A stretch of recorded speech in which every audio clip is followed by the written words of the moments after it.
Students, जब हम Excel या गूगल शीट्स कर रहे थे तो वहाँ पे हमने एक टॉपिक स्टडी किया था, पैटर्न डेवलपमेंट।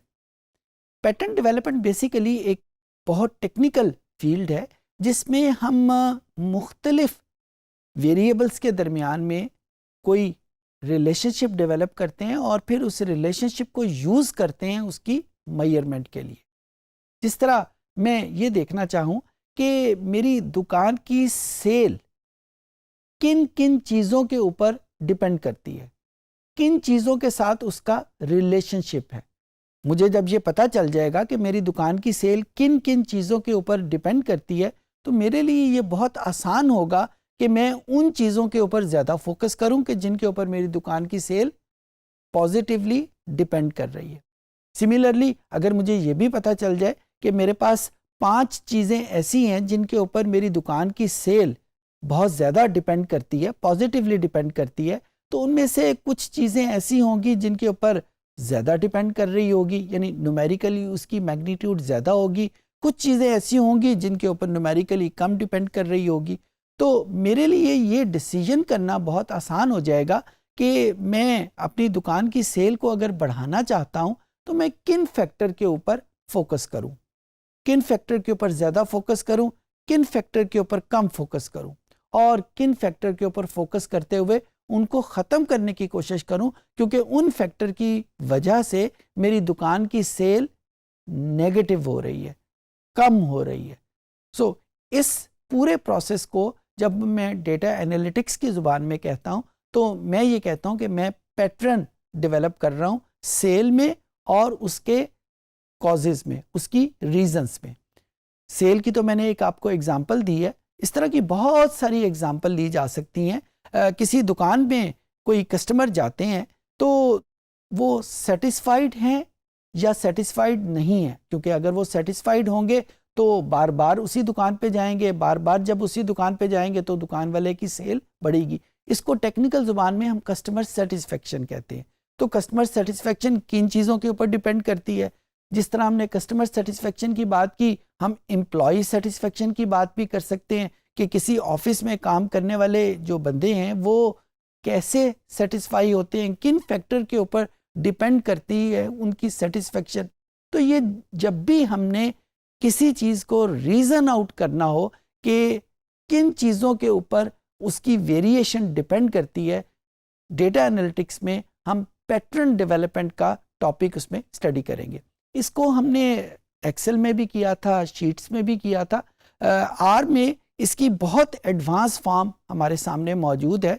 तो आइए कंप्यूटर पे चलते हैं और देखते हैं कि आर हमें पैटर्न डेवलपमेंट करने में कौन से फंक्शंस प्रोवाइड करता है, और जब हमारे पास स्क्रीन के ऊपर उसके रिजल्ट आते हैं तो उसको हम इंटरप्रेट कैसे करेंगे।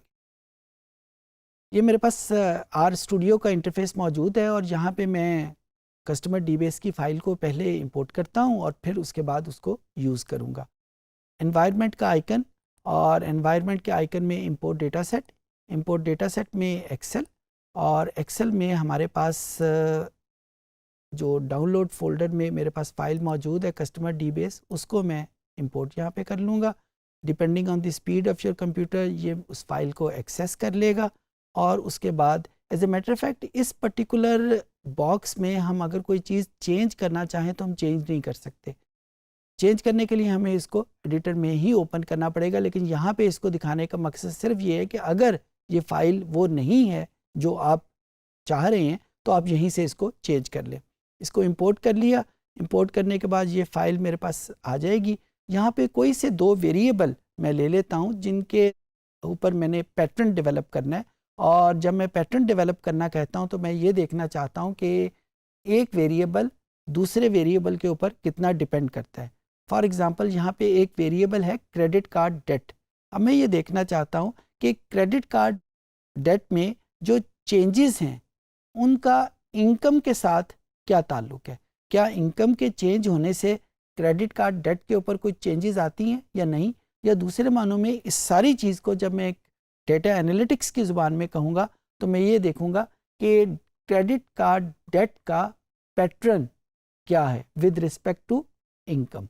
सो यहाँ पे वही 2 वेरिएबल मैं देख लेता हूँ। और वो वेरिएबल यहाँ पे मौजूद हैं, क्रेडिट कार्ड डेट और इनकम।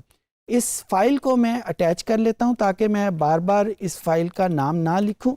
अटैच का वर्ड मैंने लिखा और उसके बाद मुझे इसने कस्टमर डीबेस का ये नाम उसने मुझे दे दिया। इसको मैंने अटैच कर दिया और अटैच करने के बाद अब मुझे इस फाइल को बार बार यूज़ करने के लिखने की ज़रूरत नहीं है। वेरिएबल का नाम लिखूँगा तो वो हमारे पास क्लियर हो जाएगा। जो पैटर्न डेवलपमेंट की मेरे पास फंक्शन है उस फंक्शन का नाम है LM। LM stands for linear models. तो लीनियर मॉडल के फंक्शन को मैं यूज़ करूँगा और लीनियर मॉडल का फंक्शन ऑपरेट कैसे होता है, जो ही मैंने ब्रैकेट ओपन की तो उसने मुझे इसका सिंटैक्स जो है, यानी जो किस वेरिएबल को पहले लिखना है किस वेरिएबल को बाद में लिखना है, वो मुझे इसने बता दिया। सबसे पहले मैंने जिस चीज़ को लिखना है वो वेरिएबल है जिसका पैटर्न मैं फाइंड आउट करना चाहता हूँ। अभी मैंने आपके सामने बोला मैं क्रेडिट कार्ड का पैटर्न फाइंड आउट करना चाहता हूँ with the help of income. So यहाँ पे सबसे पहले मैं क्रेडिट कार्ड डेट लिखूँगा और जो ही मैंने क्रेडिट डेट लिखा तो इसने वेरिएबल मेरे सामने लिख दी है। और ये वेरिएबल इसने कहाँ से लिखे, इस वजह से कि मैं पहले उसको अटैच कर चुका हूँ। अगर ये अटैचमेंट ना की होती तो यहाँ पे ये क्रेडिट कार्ड का वेरिएबल ना लिखा आता।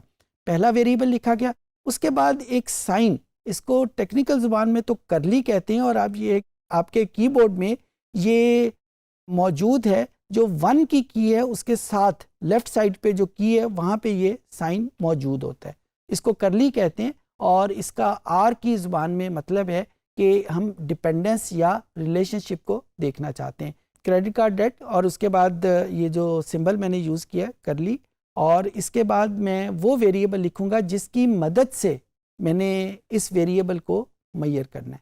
अच्छा, जब मैं स्टैटिस्टिक्स की किताबें देखता हूँ तो मुझे इन वेरिएबल के नाम थोड़े से डिफरेंट मिलते हैं। डेटा एनालिटिक्स में तो हम इनके नाम रखते हैं जिसको मैयर किया जा रहा है या जिसका पैटर्न फाइंड आउट किया जा रहा है, उसको हम आमतौर के ऊपर प्रेडिक्टेंट कहते हैं, और जिसकी मदद से फाइंड आउट किया जा रहा है उसको हम प्रेडिक्टर कहते हैं। प्रेडिक्टेंट और प्रेडिक्टर, जब हम स्टैटिस्टिक्स की किताबें खोलते हैं तो वहाँ पे हमें इन वेरिएबल के नाम थोड़े से मुख्तलिफ मिलते हैं। उसको डिपेंडेंट वेरिएबल कहते हैं जिसको प्रेडिक्टेंट कह रहे हैं, और यहाँ पे इसको जिसको हम प्रेडिक्टर कह रहे हैं उसको हम इंडिपेंडेंट वेरिएबल कहते हैं। ये मैं नाम आपको इस वजह से बता रहा हूँ कि शायद आपका वास्ता किसी स्टैटिस्टिशियन से पढ़े, किसी डिस्कशन में आपके सामने आए तो ये वेरिएबल आप लोगों के लिए नए ना हो। दूसरा वेरिएबल मैंने यहाँ पे इनकम लिखना है। ये दोनों वेरिएबल की इंफॉर्मेशन थी। उसके बाद कॉमे का बटन प्रेस किया और अब मैंने उसको डेटा के बारे में इंफॉर्मेशन देनी है कि डेटा कौन सा इसमें यूज़ हो रहा है। डेटा का वर्ड लिखना यहाँ पे लाजमी है, ये इस कमांड का हिस्सा है, भले हमने पहले उस डेटा सेट को अटैच किया हुआ है या डेटा सेट को अटैच नहीं किया हुआ। ये डेटा सेट का वर्ड लिखना इसमें कमांड का हिस्सा है। और डेटा सेट कौन सा होगा, ज़ाहिर है यहाँ पे कस्टमर डीबेस का डेटा यहाँ पे हम यूज़ कर रहे हैं। ये हमारे पास बेसिक कमांड है। जो ही मैंने इसको प्रेस किया तो ये मेरे पास कुछ आउटपुट शो कर देगा। अच्छा, इस आउटपुट में हमें उस पैटर्न के बारे में बिल्कुल बेसिक इन्फॉर्मेशन मौजूद है। अगर मैं एक डिटेल्ड इन्फॉर्मेशन लेना चाहूँ तो उसके लिए मुझे इस पर्टिकुलर कमांड को किसी वेरिएबल में स्टोर करना पड़ेगा। ये कमांड मैंने पहले लिखी थी। इस कमांड को मैंने किसी एक वेरिएबल, लेट से मैंने उस वेरिएबल का नाम W रख दिया है और उस W में मैंने इसको सेव कर दिया। जो इसकी आउटपुट है वो W में सेव हो गई।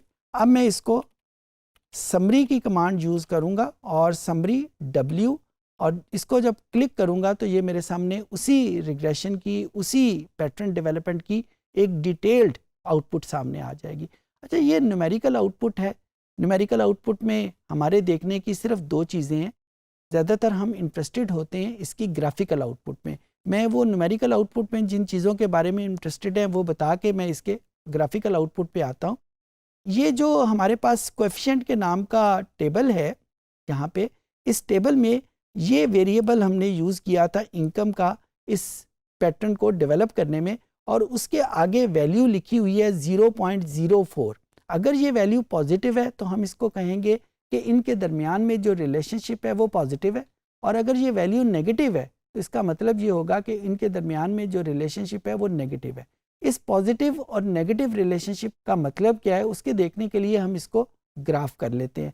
ग्राफ कैसे करेंगे? ग्राफ की कमांड हमने लास्ट टाइम सीखी थी, उसी कमांड को मैं यूज़ करूँगा, प्लॉट, और यहाँ पे सबसे पहले एक्स एक्सिस के ऊपर जो वेरिएबल आएगा उसकी इन्फॉर्मेशन आएगी, और उसके बाद जो वाई एक्सिस पे वेरिएबल है उसकी इन्फॉर्मेशन आएगी। एक्स एक्सिस पे हमारे पास वेरिएबल लाजमी तौर पे वो वेरिएबल होगा जिसकी मदद से हम इसको मेजर कर रहे हैं। इनकम की मदद से मेजर कर रहे हैं या इनकम की मदद से हम पैटर्न डेवलपमेंट कर रहे हैं। इनकम का वेरिएबल लिखा और दूसरे नंबर के ऊपर वाई एक्सिस की वैल्यू लिखी जिस चीज़ का हम पैटर्न डेवलप कर रहे हैं, और वो क्रेडिट कार्ड डेट का है। ये दोनों वैल्यूज़ लिखती, जो ही मैंने इसको क्लिक किया तो ये मेरे सामने एक ग्राफ आ जाएगा, और यहाँ पे मैं इस ग्राफ को सुपर इम्पोज करूँगा इसके ट्रेंड के साथ या इसके रिग्रेशन के साथ। और उसका तरीका क्या है कि मैं ए बी लाइन की कमांड यूज़ करूँगा, ए बी लाइन, और उसके बाद जिसमें वो रिग्रेशन सेव किया था, रिग्रेशन हमने डब्ल्यू में सेव किया था, इस डब्ल्यू को यहाँ पे लिख दूँगा। और जो ही मैंने लिखा तो आप देखें कि इस ग्राफ के ऊपर एक लाइन मेरे सामने आ गई। इस लाइन का कलर अगर आप चेंज करना चाहें, एक्स एक्सिस का लेबल चेंज करना चाहें, वाई एक्सिस का लेबल यूज़ करना चाहें, वो सारे तरीके हम सीख चुके हैं और वो सारे तरीके यहाँ पे अप्लाई भी होंगे। अगर यहाँ पे हम किसी पॉइंट को आइडेंटिफाई करना चाहें, हम आइडेंटिफाई भी कर सकते हैं। आइडेंटिफाई की कमांड भी हमने पिछले सेशन में सीखी, बिल्कुल उसी तरह आइडेंटिफाई का वर्ड लिखेंगे, उसके बाद ब्रैकेट में पहले एक्स एक्सिस यानी इनकम की वेरिएबल लिखेंगे और कॉमा डाल के उसके बाद हम वाई एक्सिस यानी यहाँ पे क्रेडिट कार्ड डेट की इंफॉर्मेशन लिखेंगे। यहाँ से हमें पता क्या चल रहा है? यहाँ से हमें ये पता चल रहा है कि इनकम और क्रेडिट कार्ड के दरमियान में जो रिलेशनशिप है वो इंक्रीजिंग है। इंक्रीजिंग का मतलब ये है कि जब हम इनकम की वैल्यू को बढ़ाते हैं तो क्रेडिट कार्ड की वैल्यू भी बढ़ जाती है। जब हम इनकम की वैल्यू चेंज करते हैं, पॉजिटिवली चेंज करते हैं, तो क्रेडिट कार्ड में भी पॉजिटिवली चेंज आ जाता है। दूसरे मानों में इसको मैं ये कह सकता हूँ कि जो इनकम ज़्यादा होती जाती है क्रेडिट कार्ड की वैल्यू भी ज़्यादा होती जाती है, क्रेडिट कार्ड डेट की value. So credit card debt की वैल्यू कितनी ज़्यादा होगी उसकी न्यूमेरिकल वैल्यू का आपको इस टेबल से पता चल जाएगा, ये जो मैंने हाईलाइट किया है, और ये न्यूमेरिकल वैल्यू बहुत कम है और इसकी ये डिपिक्ट करता है इसकी इस पर्टिकुलर लाइन की स्लोप को। जितनी ये न्यूमेरिकल वैल्यू ज़्यादा होगी उतनी इस लाइन की स्लोप कम या ज़्यादा हो सकती है। सो ये हमारे पास पैटर्न डेवलप करने का तरीका था रिग्रेशन में। इस सेशन में हमने देखा कि आर की मदद से हम पैटर्न कैसे डेवलप करेंगे, रिलेशनशिप्स के ऊपर, डिपेंडेंस के ऊपर कैसे इन्वेस्टिगेट करेंगे। उम्मीद है चीज़ें आपको समझ आ गई होंगी।